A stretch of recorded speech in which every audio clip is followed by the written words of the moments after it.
We talk about the mind-gut connection, right? Trusting your gut and intuition, making sure that your brain is connected to your gut reaction. Sometimes we'll escape to our mind, right, to get control and safety. Which is such an interesting dichotomy when you think about it, because you're there to be seen, and they're wanting you to be seen because they're providing a platform. People in the creative space makes me think about healing the inner child and what that looks like for if you were to kind of go back and tell your younger self, that little girl that has this dream. There's just like a lot to learn. I definitely had this vision of like what it was to become a pop star. Yeah. Right? And like, are you actually seeing me? I've also heard like other artists talk about like being a product. And so on some level, there has to be some layer of betrayal.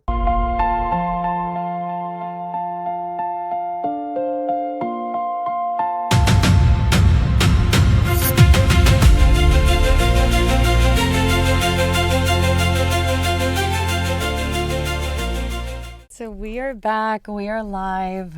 This is something we've been excited to do, is do a live during our live filming. Yes. So feel free to ask us some questions. We have our guest, Monét, here with us today. Monét is going to be talking about the industry and how she protects her mental health, how you stay aligned with your own sense of authenticity, and just how do you do that? So we're going to get into all of this and merging the worlds of mental health and music, acting, modeling. You've kind of done it all. Yeah. I guess I have. I think it'd be good for maybe, why don't we do a little bit of an introduction? And Definitely.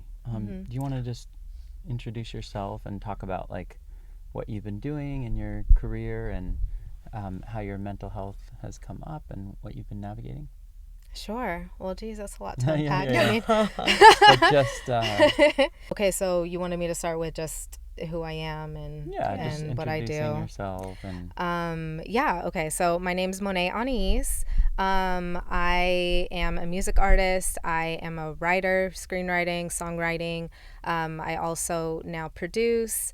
I'm working on a couple different scripts. I also act. I do a few things. Does it all. There's a lot of things in entertainment. I was also doing PR for the last few years, so business side and entertainment side, and it's been really just quite the process, I would say. But I'm really grateful to be here. Thank you guys for having me on. I've known Kian for like, oh my gosh, over 15 years now, and then I've known Gail now for maybe like 6 months or so. But yeah. When you think of the industry now, what do you think, if we could look back at when you came into the industry and what you thought it was versus what it actually is now? How would you describe that? Oh, that's interesting. So it's definitely night and day. Because you have this like vision and kind of fantasy almost about what it's like, and then actually being inside working in the industry, it's completely different. Just the different people that you come across, the different like scenarios, situations, different opportunities, and it can be good, it can be bad, but there's just like a lot to learn. So I definitely had this kind of vision of like what it was to become a pop star. I've always wanted that. I have cousins that are in the music industry. I just always saw myself being up there performing, going global and doing the whole thing, but actually getting into it, I was like wondering like where the struggles are coming from. And I'm sure other independent artists can relate to this. Being an independent artist is not an easy thing at all, because you're having to do everything yourself, and then you're looking for support. Like a lot of artists kind of have their hand out. They're like, oh, well, let's do this, and well, maybe you can like sponsor me, or you can do this for me for free. And we're always kind of like looking for things. So kind of having that in your head, and then also having this idea of what you think it takes to get in the industry is like completely different. because like someone like Tate McRae, for example, has millions of dollars behind her, has tons, she has like a full team, right? And it took a lot for her to get there and to get to where she is. But a lot of independent artists aren't understanding like what you really need. So I was, really caught up in that for a long time. And I only really understood it the last few years, understanding like the power of branding and marketing, understanding the importance of public relations and the importance of being featured in different magazines and blogs, and getting the podcast interviews, whatever it is. So yeah, I would say that definitely like shattered, but then it also brought a whole new spectrum of like things that I could do, and kind of like a freedom almost, because at the end of the day, then it's like, oh my gosh, it's really like up to me to make it, or whatever that looks like. Yeah, and really like learning to advocate for yourself, get behind yourself, like take the initiative, and really, I mean, a lot of what I admire about Monét is that she has just so much tenacity. And then she also is learning and understanding how to rest, and how to, how to take care of yourself, how to, you push towards your goals and your dreams, and you strive for what you know that you're meant to be doing. And you're also teaching a lot of people around you the importance of pausing and evaluating things, and being open to change, and understanding, the perspective that you have on performance. So one of my questions is for you is, how has your perspective changed when it comes to performance and being on a stage and influencing a lot of people as an independent artist, and just as a person telling the story of Monét, right, in your songs and your vision for the future? Yeah, so I feel like I've kind of morphed things, where I thought that, you have this one perception of yourself, like whatever you're showing to the world, that's like, on stage, but being able to kind of have that persona, which is yourself, but like just kind of embellishing that and bringing that with you everywhere. And especially utilizing things like, social media, and just being able to like show up as the best version of yourself, I think is really important. And I think that's really what I've been working on, and not getting caught up in, because I don't perform all the time. When I do, I'm pretty strict about like my regimen, my routine, and things like that. But then now I'm just seeing the importance of, I mean, it's always been important, but it's even more so important, social media right now. But still bringing my story, and bringing my, just my character and everything that I have to give to my online platforms for people to see, because it's not just about the stage. We talk about healing the inner child on this podcast a lot. I feel like it's a theme that many of us resonate with. And as we talk more openly, and we're vulnerable and trusting, right, in our understanding of that, as individuals and as a community, right, as artists, people performing, people in the creative space, it makes me think about healing the inner child, and what that looks like for, if you were to kind of go back and, tell your younger self, right? Like what would that little girl that has this dream and wants to pursue these things, and knows like with every conviction in her heart that this is what I'm meant to do. What comes up for you when you think about going back to that inner child and having that conversation? I mean, going back to inner child, I mean, it's what I'm doing now, which is, hey girl, you don't need nobody else. Just need yourself. Yes, figure it out yourself, do the research yourself. You got to stay motivated yourself. Like, don't look so much for outside people, I would say, to to get you to where you're going. You don't need them. You for are that. the bridge. Yes. Exactly. You are the bridge. Yeah, for sure. Wow. 1,000%. Wow. Yeah, that's definitely something that I've been learning and going through, because again, as an independent artist, you're always looking for things. I think that's kind of what I was thinking about, is you're always looking for other people to help you, thinking that you need the manager, you need the PR, you need blah blah blah. And it's great to have those, and sometimes you're so busy you need the help, but like if you can't afford it, or sometimes maybe they're not even gonna do the job as well as you could for yourself. Because at the end of the day, then you're the one who cares the most about your own career. So like, take it into your own hands, you know? Absolutely. I do want to bring that into, because I think so many people can relate to that in their day-to-day relationships, right? Like in their day-to-day happiness, in their day-to-day validation of self, right? Like everybody's always looking for somebody to tell them this, or for that job to give them that, right? And so coming back to this notion of, I can only give that to myself. I can only be the bridge to what I need. It's found in and through me. The manager can't guess that. The partner can't guess that, right? Nobody's going to know what you need unlike you do. How did you come to that realization that it's on me? Because it sounds like there was a lot of things that broke that mold of this transaction that you first came in with. How did you get there? Such a good question.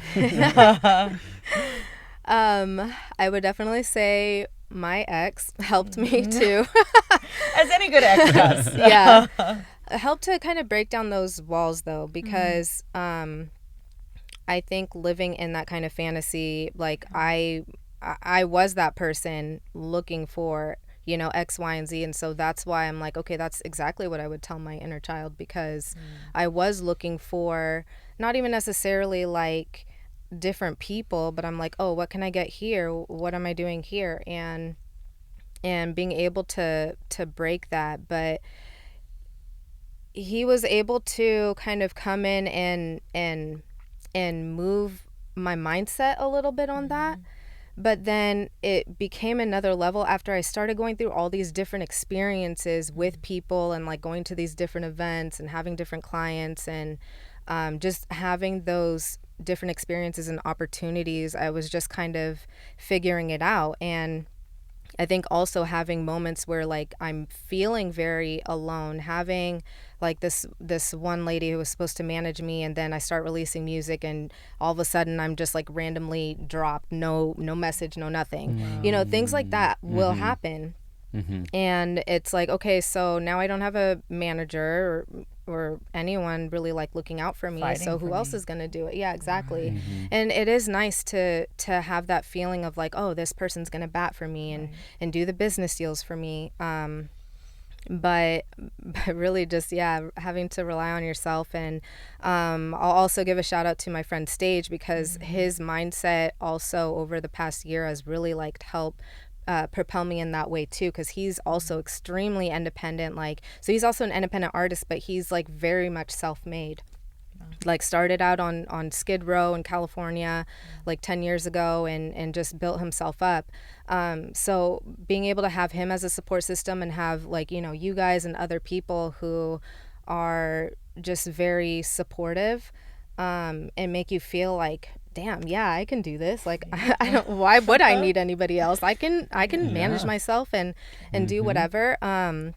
You know, now I know PR, so I can do my own damn PR. Like, I don't need other people. And that's like, oh my God, I'm so on that right now. Like, you probably feel it from me, but I'm like, goodness. Like, I hear it you in know? your tone, though. Like, Yeah. even just like your whole body, the way your body's responding to the things that you're putting out right now is so much like so embodied, right? Like, that confidence is like, it's all me, versus what you were saying like 6 minutes ago.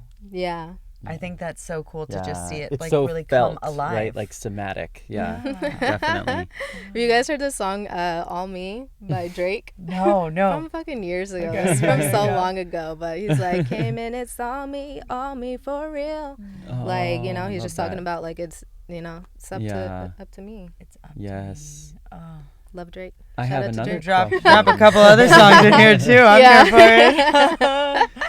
So Yeah. good. I was gonna say also, another question that comes to mind is just, so as an independent female artist, Right.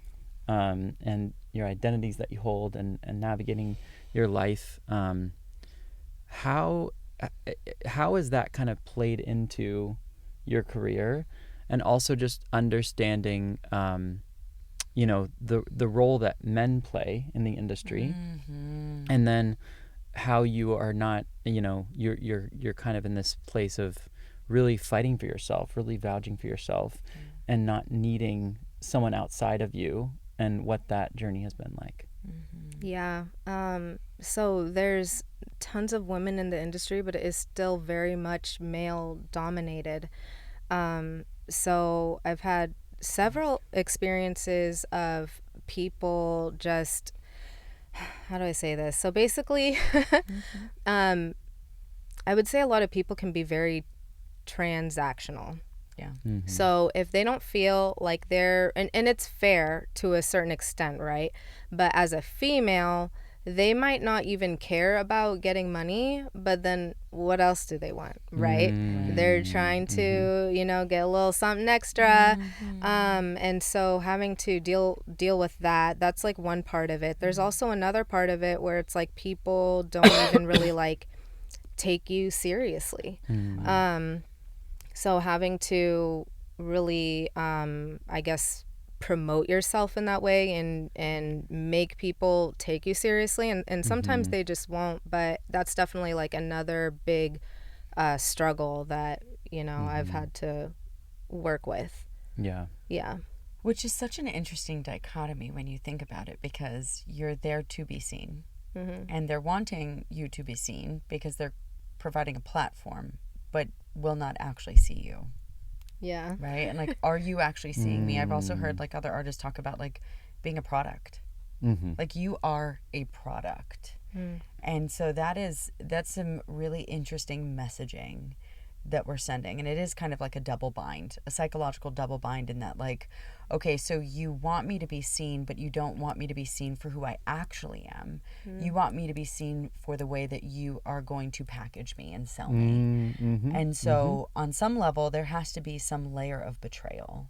Like, I'm either going to betray myself, my authentic self of how I want to be put on display, but I don't even think I think it's maybe like choosing to be put on display when you want your art to be heard and felt and understood, and for people to see themselves in you. How do you navigate that? Oh, that's a great question. So I honestly personally haven't dealt with too much of that. I did have some help with my branding most recently, and there was definitely a few things where I was like, I don't know if I can like really keep this up, like, for however long. I mean, it's really supposed to be permanent when you're branding yourself as an individual, and it's like every time you step outside, you need to, look like somebody, and you need to be this and that. So there's definitely a lot of pressure there. And then also, I've come across, like, with producers, for example, sometimes people want to collaborate, and that's great. But then they're making it seem like, yeah, this is going to be a great partnership. We're going to be 50-50 and do whatever. But then really it's about what they want, which is really interesting, because it's like, wait, I thought we were like kind of in this together. Right. So there's like a few different things about that, I think. But yeah, we talk about the mind-gut connection, right? And trusting your gut and intuition, and the making sure that is connected, like your brain is connected to your gut reaction, and that sometimes we'll escape to our mind, right, to get control and safety. When you return back to your gut and you trust your gut feeling and your intuition, how does that make you feel, and how has that kind of served you as an artist? It's definitely a lot of turmoil, because it's hard to like make decisions and to really like listen to that sometimes. So I still struggle with navigating it, I would say. I don't know if I quite have that figured out yet. it's something that I'm working on. Yeah, Right you're now. learning As so to many of trust. us are. As we Yeah. all are, right? Yeah, Yeah. exactly. Because I've definitely, I would say, given in and ignored my own needs for somebody else. And this isn't just like in the industry. This has been like in my entire like existence. Like It's usually not new. Yeah. Yeah. Exactly. Yeah. Like kind of Yeah. being a people pleaser, which you know we kind of talk about. Well, you talk about a lot with your brand, and I'm only just now waking up to a lot of the like, I guess, people around me and different situations that I allow, and being able to listen to what I really want and either express it or, you know, ignore the person and shift my energy. I've only just started really like doing that. It's so interesting because we were just live, and Lainey, with this really awesome name that I want to make sure I'm getting right, Lainey had said, what about self-isolation? Yeah. And I think that's what you're talking about, is like sometimes we need to isolate a little bit to just see, like, have that self-reflection and figure out what is actually happening in my system. But I have to distance, and you had brought that up. I have to distance myself in order to feel comfortable enough, to feel safe enough. To return to self. Exactly. Yeah. Because maybe you can't return to yourself when you're in front of somebody. Oh, I'm so about that right now. Yes. Yeah. I was just talking to you about that too. Yeah. I make it a requirement to be a vegetable for a day. I literally sit on the couch. I don't do nothing or lay in bed. Yes. And I'm just You're gonna vegetate. me. Yeah, exactly. Yeah, I'm just a vegetable. Like, I'm not answering my phone. Not even really on social media. I'm not doing anything. Just binging shows or playing games. That's it. And it's so nice. Or even if I don't feel like just sitting in bed, like, I'm doing things that are just for me, and I'm not allowing anybody else into my space. Like, I literally I'm on D&D all day. Yeah. Like, And I go to Dungeons and Dragons, but do not Do not disturb. disturb. Do not disturb, Gail. Do not disturb. Maybe she's in Dungeons and Dragons. never I don't know. know. Who knows? Who knows? right. Yeah, exactly. Oh, wow. Well, yeah. we're kind of coming to our end here, and this was such a fast episode. I loved having you on. I'm Yes, sure Kean, I loved Dr. having you Kean on did. too. Yeah, thanks for having me. If there's Yeah. one thing that you would want people to know about any part of the industry or the work, anything that you've learned, what would that be? Oh,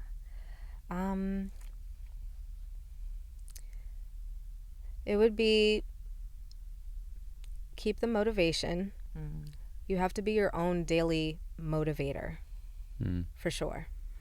Be your own daily motivator, and just keep going and don't doubt yourself, because at the end of the day, you only have yourself. So take care of yourself, your mind, your body, your spirit, and that is what's going to carry you as you continue on your journey in whatever you're doing. Awesome. Thank you for leaving us with that. And we will go ahead and wrap up now, right? Because we are at time. Yes. But thank you so much for joining us. Thank you, Monét, for being on the podcast. Just to let the audience know, if you can share where they can find you. Oh, right. Maybe some music that you recently released, or I don't know, whatever you feel like sharing. I'm sure they'd love to connect with you. So let us know where we can find you. Yeah, for sure. You guys can follow me on YouTube or TikTok, Monét Anaïs. It's MONETANAIS. Instagram is IAMMONETANAIS. I have a few projects that I'm working on, still deciding if it's going to be an EP or just, different singles, but getting ready for some summer turn-up songs. Yes. Yeah. Let's go. Yeah. Woo. Well, let's list those handles too. We'll put those at the bottom of our episode so you can follow Monét. Yes, and for those of you that were tuned in, we did have a live as well. Yes. We're going to figure out what's going on with that.